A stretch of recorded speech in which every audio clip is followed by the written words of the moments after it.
뭘 시작하지?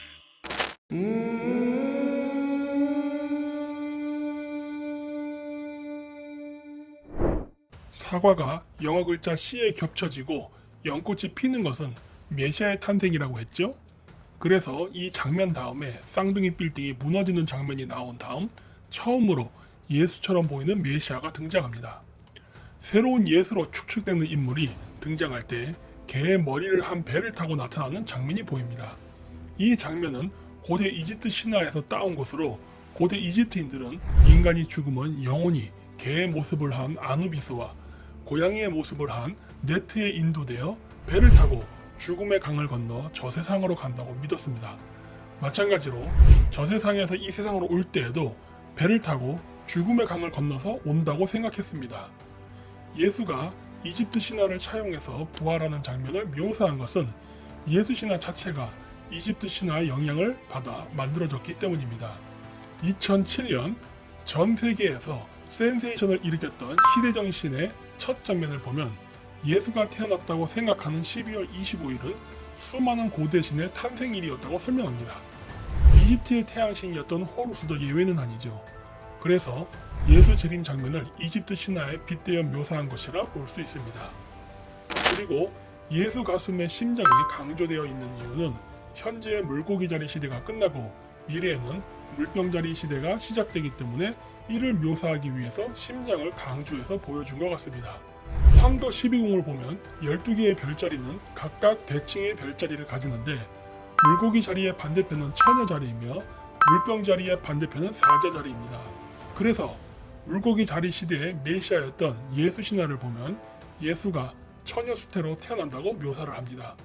그렇다면 물병 자리 시대의 메시아는 어떤 탄생 신화를 가질까요?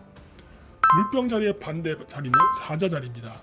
그렇기 때문에 미래 메시아는 사자 자리의 이미지를 가지고 태어납니다.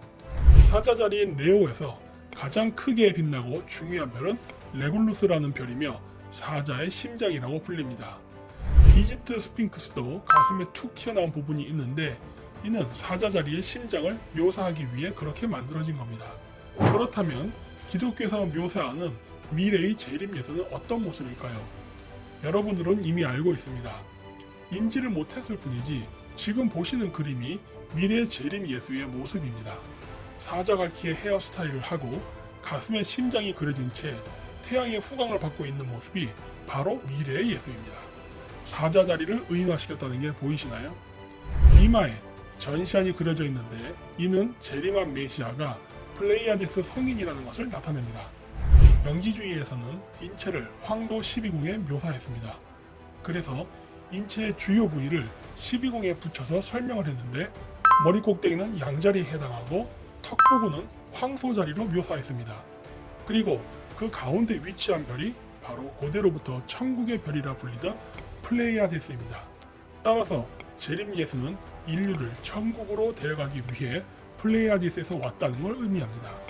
그리고 예수가 타고 오는 배 주위에 안개가 가득 낀 것을 볼 수 있는데 이는 바로 정액입니다. 그리고 갑자기 우주가 보이면서 화면이 갑자기 커지면서 예수가 나타나는 것을 볼 수 있는데 이는 바로 예수라는 정자가 사정되면서 여성의 몸 안에 들어가는 것을 묘사한 겁니다. 예수가 처음에 튀어나올 때 보이는 우주 배경은 성운, 즉 니브라라고 하는데 별들이 생성되는 곳입니다. 아이페카2에서 보여준 성운은 오리온 별자리의 오리온 벨트 아래에 있는 성운입니다. 이 성운은 사냥꾼의 칼로 묘사되는데 사실은 칼이 아니라 남성의 성기입니다. 그랬기 때문에 성운에서 별을 만들듯이 불 아래서 정액을 만들어 사정을 한 것입니다. 그 다음 장면은 긴 터널이 나오는데 그건 바로 여성의 질환을 의미하며 중간에 물고기가 배 위에 올라온 것은 정액을 상징합니다. 그러나 이미 시대가 물병 자리의 시대이기 때문에 물고기 정자들은 도태되고 물병 자리를 상징하는 재림 예수만 살아서 더 안쪽으로 들어갑니다. 더 안쪽으로 들어가면 남자가 벌거벗고 누워있는 것을 볼 수 있습니다. 하늘로부터 손이 내려오는 것을 볼 수 있는데 그 손은 바로 야훼를 상징합니다.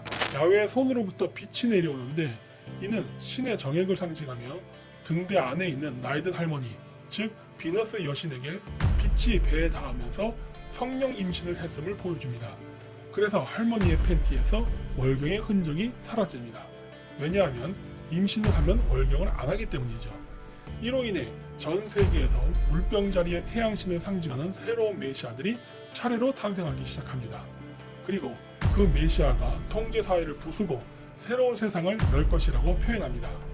이제 새로운 메시아가 출산을 하여 밖으로 나오며 숨을 들이키며 의식을 가집니다. 메시아가 나와서 바라보는 세상은 아름답다기보다는 전쟁으로 혼란인 세상을 보여주며 끝이 납니다. 과연 메시아는 이러한 혼란을 정리해주고 아니면 몇몇의 선택된 자들만 이끌고 천국으로 가버릴까요? 영상에는 그에 대한 설명이 없어 여기서 마쳤기 때문에 다음 결과는 알 수 없습니다. 이것으로 직소테리식 아이페카2의 해석을 마치겠습니다. 어떠셨나요? 나름의 설득력이 있었나요? 저 이외에도 다른 사람들이 다양하게 해석한 영상들이 많으니 한번 비교해서 보시는 것도 재밌을 것이라 생각합니다. 안녕히 계십시오.